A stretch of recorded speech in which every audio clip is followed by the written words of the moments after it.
Chapitre 7, Sha'arei Chemut Va'emunah, deuxième leçon. Dans ce chapitre, Admour HaZaken a posé la question: pourquoi ce tzimtzum qui shemesh Hashem, qui shemesh umagen, pardon, Hashem Elohim. Le nom Elohim va filtrer le soleil de manière à ce que les créatures nous paraissent exister telles qu'on les voit. Quel est l'intérêt? Tout l'univers aurait pu exister englobé dans le Kadosh Baruch Hu. Le but, c'est que En Melech Velo Am. Il n'y a pas de roi sans peuple. Et un peuple, ce ne sont pas des enfants, ce ne sont pas des ministres, mais Am Milachon Omemut, éteint, loin de la flamme, et qui reconnaissent et qui acceptent cette soumission à Kadosh Baruch Hu. C'est le but de la création.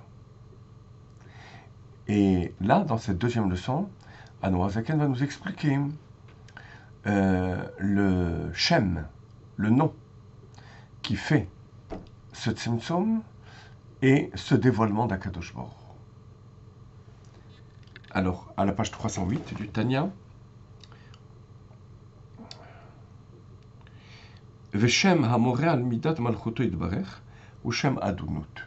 Le nom qui indique cette maîtrise, cette royauté sur les créatures, et c'est le nom Adnut, Aleph Dalet Nun Yud, Kihu Adon Kol Haaretz. C'est la traduction même de Adné, c'est le maître de l'univers.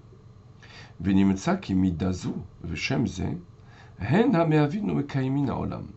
Donc, c'est cet attribut divin, la royauté, et ce nom, Adnut, qui crée le monde. Bizarre, nous on avait vu que le nom qui crée, c'est Yud-Ke Vav-Ke, qui veut dire justement créateur, le pouvoir créateur d'Akadosh Baruch Hu. Et là on nous dit que c'est Adné, mais il faut continuer quelques mots plus loin. Liyot olam kmot shehu arshav yesh kamur. Ce qui crée le monde et l'univers, c'est Yud-Ke Vav-Ke. Mais ce qui lui permet d'exister tel qu'il nous apparaît, comme une entité séparée d'Akadosh Baruch Hu, en dehors du soleil, et qui est autonome, cette impression, cette sensation, c'est Adné.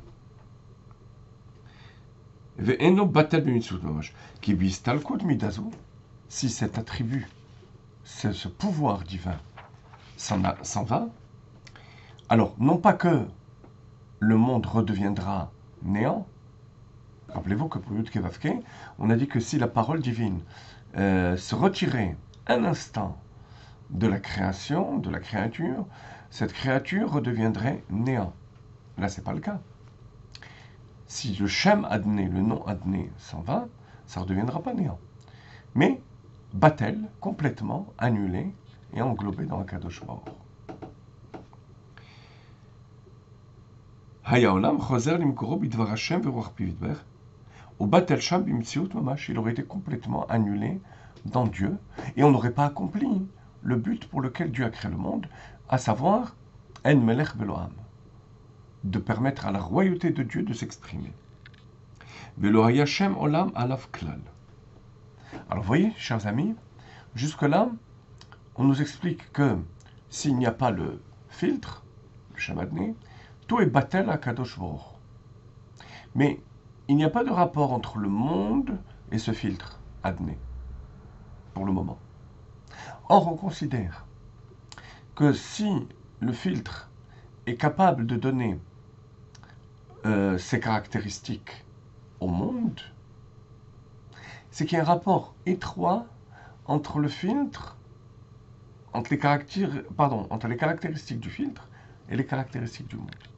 Vous voyez, ce n'est pas seulement un filtre lambda qui permet au monde de s'éloigner de sa source, mais il y a un rapport étroit entre Malchut, la royauté de Dieu, et le monde. Alors on va commencer à l'expliquer. Ve'ine geder uprinat shem olam, Nofel al prinat makom ou prinat zman. Tout d'abord, quelles sont les caractéristiques de l'univers? Temps et espace. Prinat makom, qu'est-ce qu'on appelle espace? Mizrach ou Ma'arav, Tsafon, Darom. L'est et l'ouest, le sud et le nord. Ma'ala ou Mata, le haut et le bas, les 6 directions. Prinat zman, avar et atid. Le temps, c'est passé, présent, futur. Quand est-ce qu'on peut parler de temps et d'espace au niveau des attributs divins? Admorazakan va expliquer que ce n'est pas possible d'en parler au niveau des midotes de Dieu, parce qu'elles transcendent complètement le temps et l'espace. À partir de quand on parle de passé, présent, futur? Malchut, Hashem Melech, Hashem Malach, Hashem Imloch, Leolam Vaed. Et c'est la raison pour laquelle c'est Malchut, le Shem Adné, qui va permettre au monde d'exister tel qu'il existe. On comprend à chaque cours un peu plus ce que veut dire que En Od. Il n'y a rien d'autre que Dieu, puisque dans l'absolu, tout est englobé dans Dieu lui-même. Toute cette impression de passé, présent, futur, haut, bas, est, ouest, etc., c'est un nom qui est Adné, Shem Adné.